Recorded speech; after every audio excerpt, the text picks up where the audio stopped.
plan for Chris is to maximise the free practice session, so going into qualifying he can just concentrate on getting on hopefully the front row. As he didn't quite make the front row this session here, or this meeting. The weather played a massive part, as you can see, shaky back in 12th, so it didn't quite go to plan for Chris in that qualifying session, but that is our plan really, is to maximise the free practices so he can concentrate on qualifying and getting himself up the grid as fast as possible. We all know he makes great starts, so if he can get a great start here, he should be in for a great race and hopefully a podium.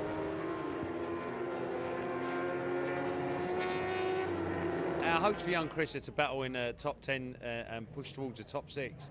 At this time of year, you normally see people making a few mistakes, and that sometimes includes DNFs.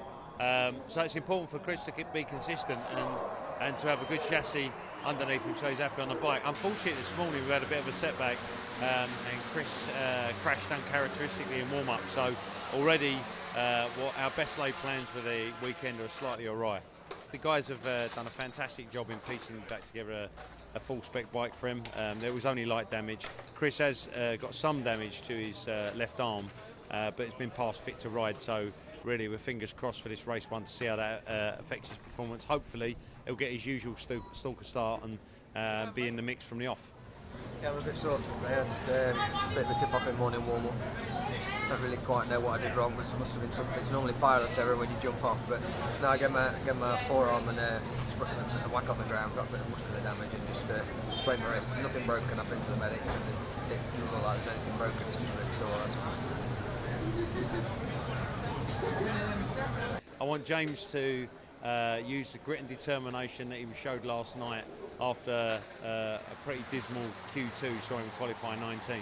He's got his work cut out, but he was fast in warm-up this morning, 6th fastest in warm-up this morning, and actually feels pretty, looks determined and looks pretty confident today, so fingers crossed. He'll have his work cut out in the earlier laps, but ultimately I think his speed over at this circuit has come together over the weekend, so we're looking for a good result. Top 10 will be good from 19th.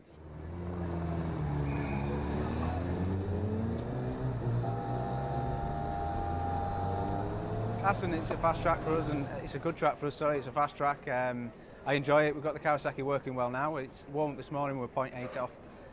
We're in 6th place. We just messed up in qualifying. When the rain started to come down, I kind of misread it. It looked like, to me, it was raining harder than it was. The other guys were still going for it, and I kind of bottled it, to be honest with you. I think part of me was just not wanting to crash or make mistakes.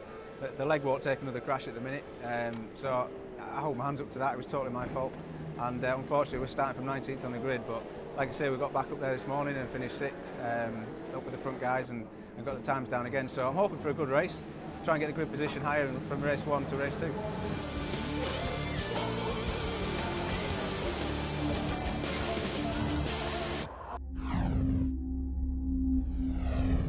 Look at the crowds here. British Superbike racing very, very popular across the length and breadth of the Netherlands.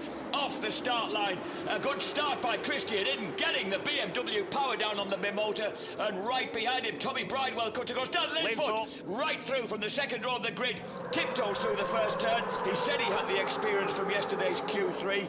And Chris Walker is somewhere behind these number guys. 9, Chris Walker. He said he'd hurt his wrist when he fell this morning, James. I don't know whether that's affecting him now. He had it heavily strapped. Yeah, one of the reasons is Chris Walker's gone for an intermediate rear, and that is definitely holding him. That's the main reason.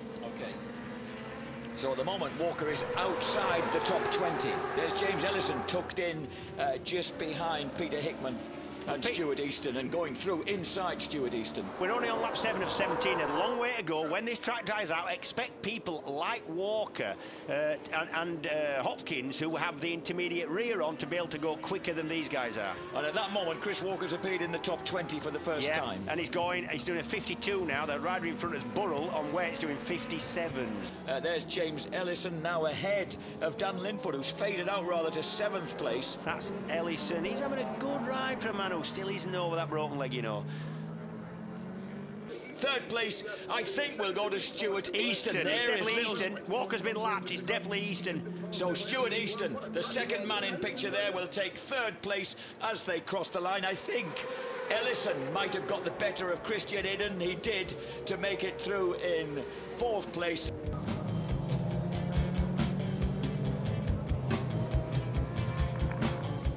I can't explain how good I am about the showdown. You know, that was that was why we're here. It was a given that we were going to make the showdown. You know, Mark employed me to fight at the front, fight for podiums, and the showdown just came with that. So not for 1 second coming into the season, because I think I wasn't going to be in it. You know, to do 9 rounds, we had 7 podiums. It was a given that we're in it. So for me, it's been a hard pill to swallow, but I've accepted the fact that, you know, we're not in it, and I'm just trying to dig as deep as I can with the injury that's still carrying, and just trying to end the season on a high, really, and get back to where we were before the crash. I mean, fitness-wise, I'm not back to where I was before the crash. That's going to take, I think, full winter. But I should be able to get somewhere close enough to be able to fight at the front again. So that's the main aim for me, is to get back at the front where I belong.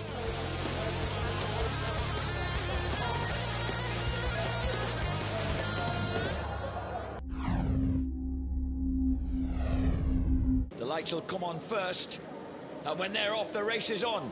Watch out for John, the Halsell biker gear Kawasaki on the right-hand side of picture. Can he get a good start? No, he gets swallowed up in the pack. Westmoreland's quick. Hopkins grabs the advantage. John Hopkins, the Californian former MotoGP superstar, hits the front here at a circuit he's always loved. And Chris Walker is down, we think. Chris Walker is down, making the worst possible start to his showdown. Hopkins leads it. Oh, Chris looking like he's taking a bit of a winding. Yeah, and that's Pete Hickman as well. He's walking away unharmed. Yeah, and this is Disruben. This will be the incident. Let's have a left a shot. Let's have a look. Just out of shot. And we can see Ben Wilson trying to get back on the track. And it looks like they've got hooked together. Certainly both bikes involved in the initial incident. That's Hickman and Walker.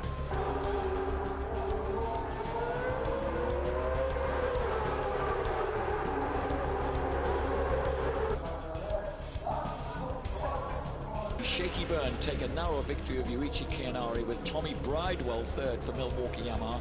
Dan Linfoot fourth. John Hopkins, after a brilliant early part of the race, finishes fifth. Stuart Easton sixth, ahead of James Ellison.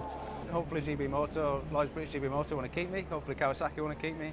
I'm enjoying riding the Kawasaki. I think I've justified my job here. Coming into next year, you know, after a winter's rest and training, I'll be back to that again. But where I am right now, I'm more of a midfield at the minute, and that's just down to the injury. So hopefully they'll look at where we were at the start of the year and not where we are now.